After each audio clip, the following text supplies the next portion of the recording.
inside a computer program? Is it really so hard to believe?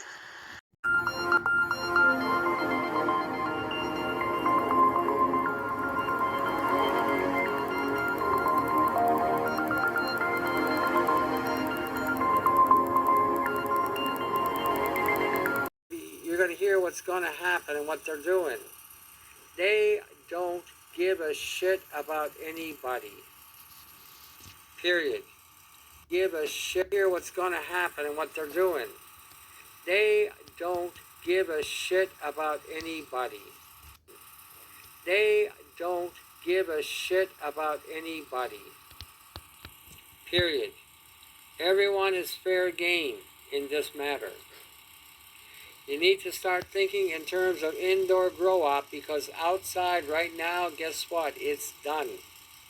Waste of time. And don't think that you're going to be able to get away by eating seafood. They're already dumping shit in the ocean as well.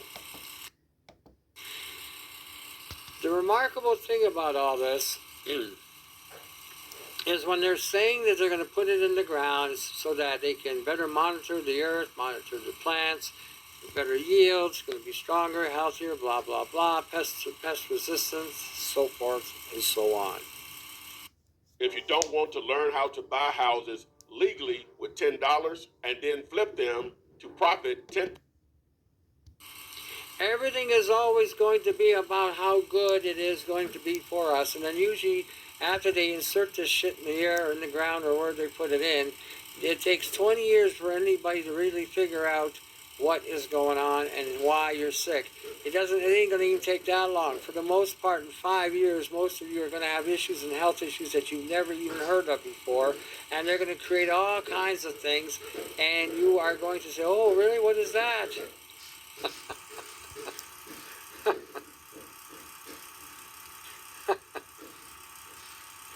It's already going on now. I had a guy email me. I couldn't believe it.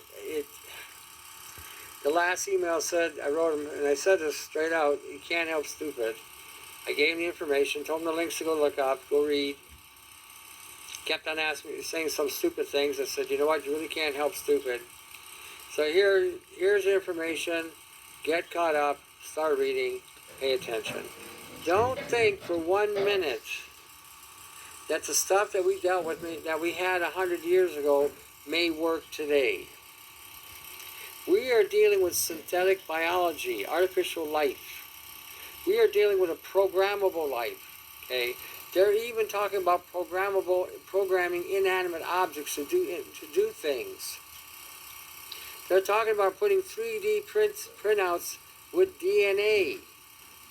This is remarkable. In other words, when you actually connect the dots, and don't believe the rhetoric and the bullshit that they're propagating to sell you on the idea so that you will agree with it and not challenge it, that they're going to be able to embed DNA into you, in your DNA, to embed whatever code they want. So you can embed any kind of documentation they want inside of you. In fact, with the DNA writing, they will be able to inscribe things so that, for instance, let's say you have rejected vaccines. This is a real reality. This is not comic book science fiction. Okay, you rejected the vaccines, and they can tell whether or not you took the vaccine. Because now they can run a scanner over your body, and the body will register that you have the specific DNA that they've implemented into the vaccine, which can be inscribed with 3D, whatever the vaccine is that you took or you didn't take. Yeah, you tell the doctor, yeah, I got my flu shot. Well, eventually they're going to be able to look at you, scan you, and realize that you never had a flu shot. The DNA is not registering. The 3D printout is not showing up on their computer. This is real. This is the real deal.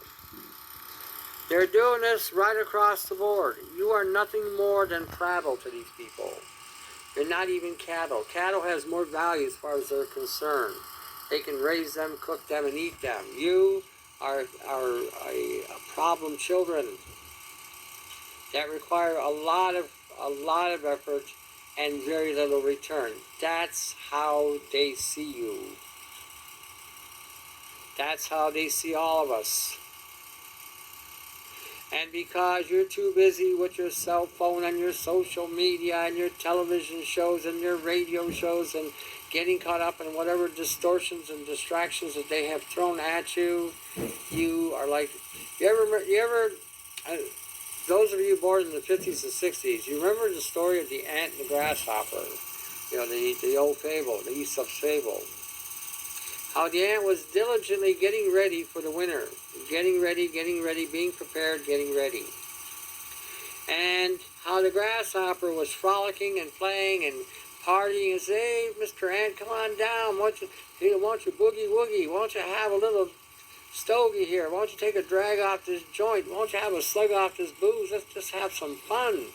Look at all the wild women that we got here. Let's just tie one on. And the ant said, no, I got to get ready for the winter. I got to work, man. She says, man, we live for the moment. We live for the day. Remember that story? When the winter came, the ant was ready, and he was cozy, and he was comfortable, and he was out of the cold, and the grasshopper was dragging his ass in the snow, freezing his ass off. And when he knocked on the ant says, come on in, warm up for a little bit. And the grasshopper said, you know, I should have paid attention to you. I should have listened to you. I should have been preparing for this hardship, this hard time. But instead, I was out there playing with my cell phone.